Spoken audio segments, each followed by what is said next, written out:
Welcome back to the Why Podcast Work series here on B2B Growth. My name is Logan Lyles with Sweetfish Media. I will be your host for today's episode. My guest today is Lindsay Tjepkema. She is the marketing director and global head of content at Emarsys. She is also the host of the Marketer and Machine podcast. Lindsay, welcome to the show. Thank you so much for having me, Logan. I'm really excited to be on this side of the mic today.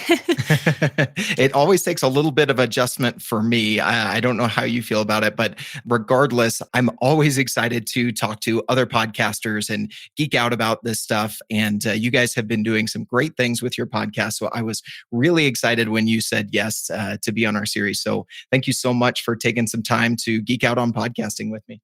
Oh, I'm excited. Thank you. And let's do it. Let's geek out. So let's have you tell our audience a little bit about your background in marketing and what you and the team at Emarsys are up to these days. Let's start there. Sure. Well, I'm one of the weirdos that actually went to school for and majored in what I'm doing now. So I don't have a fun story there. I didn't major in like anthropology or biochemistry or something. I went to school for marketing and knew that's what I wanted to do. And I started out as having a very broad role where I was a team of one with zero budget, really doing all the things. Which going back, I don't think that I could do that again now, knowing what I know now. But at the time, it was getting started that way was really incredible because it gave me a lot of exposure to a lot of different things. And I had to be very resourceful in how I did it. And then over time, I just kind of honed in more and more and got a little bit more resources, both in teams and in budget. And in tools and things like that. And went from handling everything from website to events, to public relations, to content, so on and so forth, to working for different companies where I was able to hone in a little bit more on more of the brand side, the content side, and that's where I am now. And at Emarsys, as I always like to say, I have the incredible honor of being able to marketing to marketers. So at Emarsys, our product is really a marketing technology platform in its most simplest sense. And so I have a team of marketers that get to share that with our audience of marketers. So we know our audience pretty well because we are them. And it's fun. Yeah, absolutely. I had the pleasure of interviewing Chandar Patabiram, the former CMO of Marketo, on our show a while back, and it was something we spent a little bit of time on just the fun and the nuance of getting to market to marketers. And he just described it as one of the most fun jobs you could have in the world, especially in the time that we are in marketing. And I know you've been talking with some of your guests about just the exciting opportunities for marketers these days, and couldn't agree with you more. So that's kind of your journey, getting into marketing, kind of a straight path, which definitely wasn't mine. But tell us a little bit about your path to podcasting specifically as you got into branding and content and honing in on that side of things. What got you interested in audio as a medium, and what were some of your goals to start out with? Sure. Yeah. So I started at Emarsys a little over 2 years ago and really had a pretty simple remit, if you will, which was building a content strategy and a content team and really building this content engine, if you will, for Emarsys. And that started out as, okay, let's build the machine. Let's start by slowly assembling a team and starting to create a steady cadence of high quality content, right? So that really started out in the form of, as it often does, of a blog. So let's get a regular cadence of posting to a blog so many times a week. And then once we get that down, once we get our processes down, let's get better and better. And let's make sure that content just delivers more and more value and we grow our audience. And we did that. And not only did we grow our audience, but we got some great buy-in internally as we started to say, hey, like this blog isn't just for the sake of doing a blog. It should help our sales team. It should help our client success team. It should give you reasons to call prospects. It should give you reasons to start conversations with clients. It should give us a way to highlight and feature some of our clients and the work that we're doing with them. And it did all those things, which is great. I was generating leads and traffic. And that was over the course of about 18 months. And I said, what's next, right? So we've got this written thing. We've got it going pretty well. We were doing some video work, and I said, "What I want to do more types of content." And I am a huge podcast nerd. I love podcasts. I have a You rather and me long both. commute to work every day, and Okay. right. I have a pretty long commute to work every day, and that and audiobooks is basically my commute. Just like, we just need to do this. We have a lot to say. We've got some great clients. We've got some great ideas. We're in an incredible space. Our audience is marketers, which, as we just covered, you and I just did, like this stuff, right? So it felt kind of an obvious to me that we needed to start telling our story and doing our thought leadership and talking to other people in a way that we could reach people this way.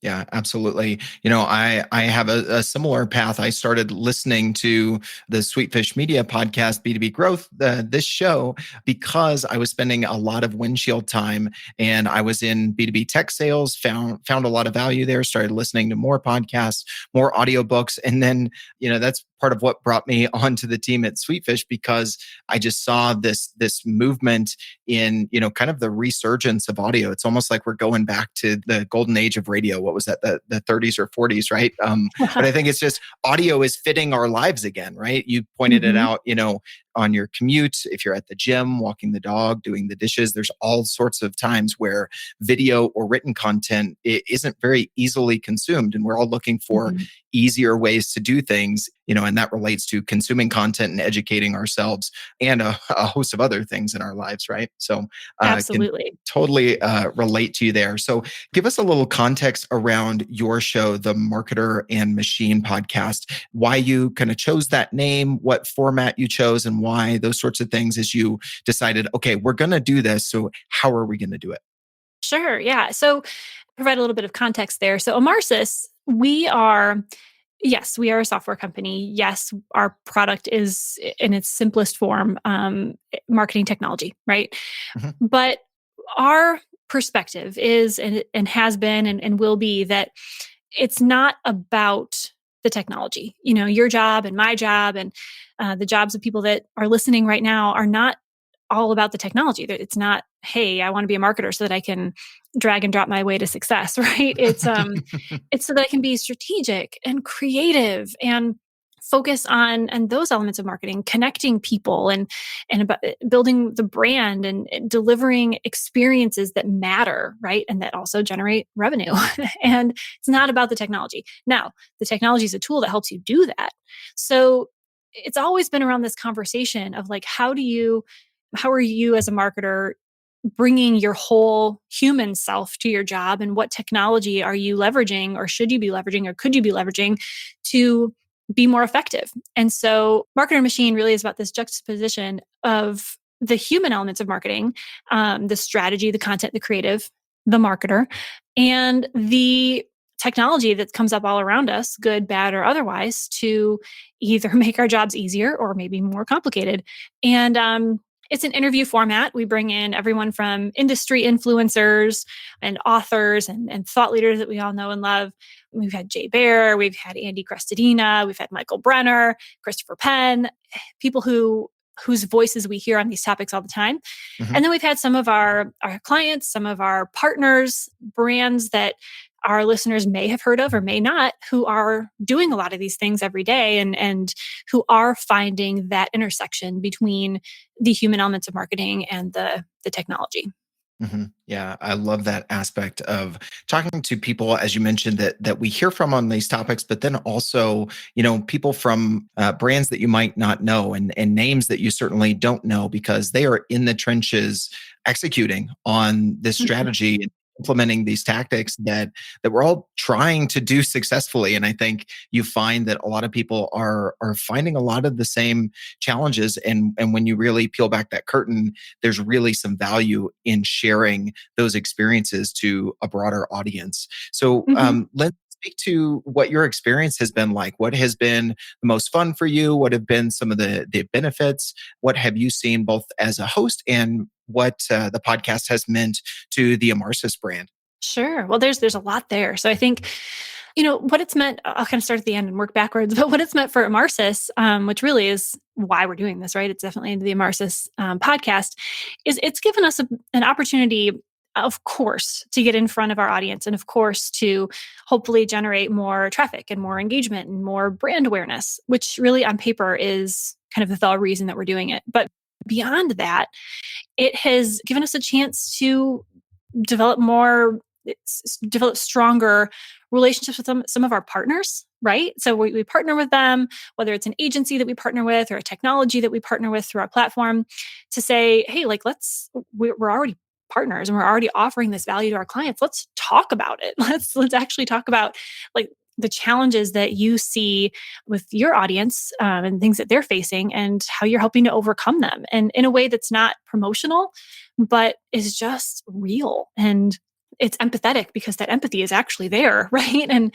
so that's been really cool. Is just digging into some of those conversations of like, hey, here's this need that we saw marketers facing and that so many of us actually felt on a daily basis, and here's how we solved it, or here's how this other company that we saw solved it. And that's been pretty interesting. And like I said, it has generated more brand awareness and exposure for us, which has been really fantastic and pretty exciting to see when you go to a conference and people are like, oh yeah, you guys, I totally listened to your podcast, that's great. I mean, that's always good to hear, right? Mm-hmm. And then for me, it's been pretty fantastic too. It's a lot of fun, right? I mean, that firsthand, Mm-hmm. that this is Yep. fun, right? And building relationships with people that either I never would have even known, or that I already have known and have admired from afar for quite a while, and I Mm-hmm. get to interview them on the podcast, and now we know each other. So that's been pretty cool too. Like you and I, now you and I know each other, Exactly. all because of the podcast. Yeah, absolutely. I mean, I think that what's great about podcasting, and if I'm getting on my soapbox, stop me. And I want to hear your experience though. But it is such an intimate medium in two formats, because you are your audience that you're reaching, the people that like you said, come up to you at a conference and say, "Oh, I've listened to you on a podcast." I've had that happen to me, and for one, I can tell that they feel like they know me pretty well, which can almost be a little bit like shocking at first in the conversation, right? Because Yeah. you've been in their ears and they feel like they are the only ones tuning in to this conversation, and it feels like they're a fly on the wall. And that's how I feel when I listen to podcasts. And then Mm-hmm. it's also, you touched on it there, the relationships with guests that you can develop, whether that's current clients, partners, industry influencers that you could benefit either from learning from or be strategic from your business. And so, I kind of consider myself more of an introvert, but I find that as I can do the one-to-one, like we're doing right Mm-hmm. now, that turns into the one-to-many, man, that's a whole lot easier than me getting up and doing a keynote or something like that, which I'd be horrible at. I don't think you would. I think you would be great. You're spot on. It's just fun, and like you said, it's a really great way to meet people and to kind of have that introduction to a lot of people without actually being introduced to them, because they're listening to your show. And it's gotten me a lot more comfortable with things like this, because I'm definitely an introvert too. I'm a very social introvert, I like to say. Um, I love it. and it's a really great way to be able to just have these conversations on a regular basis, because you and I were saying before we started recording, like that we were just excited to geek out about podcasts. Like when else do you get to have scheduled time with fellow geeks, right? To talk about something professionally that you're so passionate about. I mean, so often we consume this kind of content, but being able to record a conversation and create this sort of content it's pretty cool. It's pretty neat to be part of something like this. Yeah. I definitely feel like it helps you build a community, both with the people who you've interviewed on your show as well as listeners at the same time. And I love that double effect. One thing you said earlier, Lindsay, I want to come back to and get your thoughts on. You mentioned, building your content machine at Emarsys. Since you guys have launched the podcast and been at a regular clip, you guys are well beyond the 6 or 7 episode mark that a lot of podcasts fail. I think it's 85 to 90%. If that status is still holding true. But what have you guys seen in the way that the podcast has maybe contributed to your content machine and either being able to repurpose it or generate other content? Or I'll let you tell me what you guys are doing with the audio to maybe contribute to your overall content machine. Yeah, well, I think, first of all, I think anyone who is thinking about doing a podcast has to think about the whole picture. And that's what we absolutely try to do. I think it would be really easy to say, okay, this is our podcast over here in this corner. This is our blog over here in this corner. These are our videos over here in this corner. And what we try to do, I will say it is easier said than done. But what we try to do is pull from all of them together and really have an integrated content strategy. And when we have someone on Marketer and Machine also say, hey, would you like to, contribute a guest blog or do an interview with us that we can also do, post as a blog post? Can we contribute would you like us to contribute a post to your blog? And, sometimes it's a client and we do a success story at the same time that we have them on the podcast. And if it's just recently, we had our big event that we host each year. We had it in London, our Emarsys Revolution event.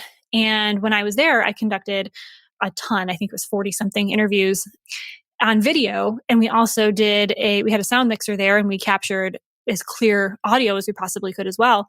And so we were like, let's try it out where we have a video version of the interview and a podcast version of the interview. And then when it makes sense, let's also do some blog posts from it. And so just trying to look at things from every angle and say, hey, this person who contributed a post to our blog, do you think it'd be a good podcast guest? Or this person who was on our podcast, do you think that is there an opportunity to pull some video from this as well? Are we going to be in the same place at the same time? And so I think, you're talking about benefits. I think that's been a huge one of them where, again, it would be really easy to put everything in their own little box. But if you're willing to kind of take a step back and slow things down, there is quite an opportunity to integrate things and kind of cross-link different content formats. Yeah, absolutely. Is there anything that you really didn't expect when you set out and started the podcast that really kind of took you by surprise? Oh man, I'll try to give a positive and then not a negative, but something that's not as positive. Okay. So I think one thing people need to know before they do a podcast is that if you really are going to do it and you're really committed to it, it's a lot of work. It is a lot of work. I don't have a huge team, but there are a few of us that contribute quite a lot of time to the podcast. And then, we have others outside the organization that can help with it too. And I'm sure like scheduling guests and working things out. And I had to reschedule our time for this exact interview. I mean, that takes time and coming up with what the questions will be and making sure that both sides are ready. I mean, it's a lot. So that was a little bit unexpected. Like I knew it was going to be some time and it's absolutely worth it, but it does take some time. Mm-hmm. So I think anyone that's about to get into it should know, okay, this is not just going to happen. Just like starting a blog, right? Or starting a video content strategy. It's actually an investment of time. And then the unexpected, kind of on a happier note, is just how much, like we already talked about it, but the community and the relationships from it. Because when somebody is on, at least it's been my experience, when somebody comes on the show, it's meaningful to them too. Right. So they come on the show and I follow up later and it's like, hey, thank you so much for being on the show. And here's the date that we're going to publish it. And they always want to share and it's meaningful to them. And then later, if I go back to them or I see them at a conference or something like that, they're like, oh, thank you so much for having me on the show. That was so much fun. So it's really easy to think like, oh, I'm going to do this podcast or my company's going to do this podcast. And I really hope that these guests want to come and be on the show. And it's easy to forget that it's something that's really meaningful on their side as well. And that you're providing something that helps them either build their brand or their personal brand. And so having that mutual benefit, that's where strong relationships are made, right? So yeah, absolutely. Yeah. I talk to so many marketers, Lindsay, that don't necessarily think about that aspect, and it's great to hear it from someone else because we're so passionate about not only the content that a podcast can create, but the relationships that you can develop and deepen. You touched on interviewing current clients and partners and those sorts of things, and I think there is as much, if not more, power on that side of things, which is why we love interview-based shows like your podcast. So Lindsay, you've, kind of peeled back the curtain on your podcasting journey quite a bit, shared some unexpected benefits and things along the way. Anything else you would like to add to, if you were talking to a room full of marketers who are thinking about a podcast for their brand? Any final thoughts you'd leave them with? I think I just finished telling you how it does take time. So there is that, but don't let it scare you away because it's worth it. And so I think take a minute to think outside the box. How can yours be different? If you are going to do an interview-based podcast, how can it be a little bit different? How can you provide real value to your listeners? Who are your listeners? So just like anything else in marketing, take a minute to be strategic, to think about what you want to get out of it. Think about how you can be a little bit different. Think about what's in it for your audience, and be realistic about what kind of resources you can put toward it. I mean, if you already have zero time and zero resources and zero, everybody's over capacity, think about what needs to go. Not necessarily don't do a podcast, but think about what else needs to maybe get put on hold or put on a back burner if this is more of a priority to make it happen, because it takes some work. It is an investment, but it's worth it, and it's a lot of fun. Absolutely. I love that you ended with that. Yeah, like anything else, if you're going to do it, it takes strategy and it takes prioritizing, which I think is a challenge for marketers in every aspect right now. Not just, do I do a podcast or not, but everything, the technology that we choose, what we're choosing to prioritize, and all the things that we could be doing. So I think, you touch on something that's far and wide and very common in our lives as marketers these days. So Lindsay, thank you so much. This has been a ton of fun. Really appreciate you coming on the show. If people want to stay connected with you, reach out and find your podcast, The Marketer and Machine, what would be the best way for them to find you? Sure. Well, thank you for having me. But yeah, Marketer and Machine, you can find it on any podcast platform that you like. Just search for Marketer and Machine. You can also find it on our website at Emarsys, EMARSYS.com/podcast. And you can find me at Blueprint MKT, which is like Blueprint Marketing, on Twitter. And but my favorite social platform is probably LinkedIn, and you can find me there if you can figure out how to spell my last name. So awesome. We'll have that in the show notes. We'll make it easy for folks. Perfect. Well, thank you so much, Logan. All right. Thanks, Lindsay. This has been awesome. Really appreciate it. I hate it when podcasts incessantly ask their listeners for reviews, but I get why they do it, because reviews are enormously helpful when you're trying to grow a podcast audience. So here's what we decided to do.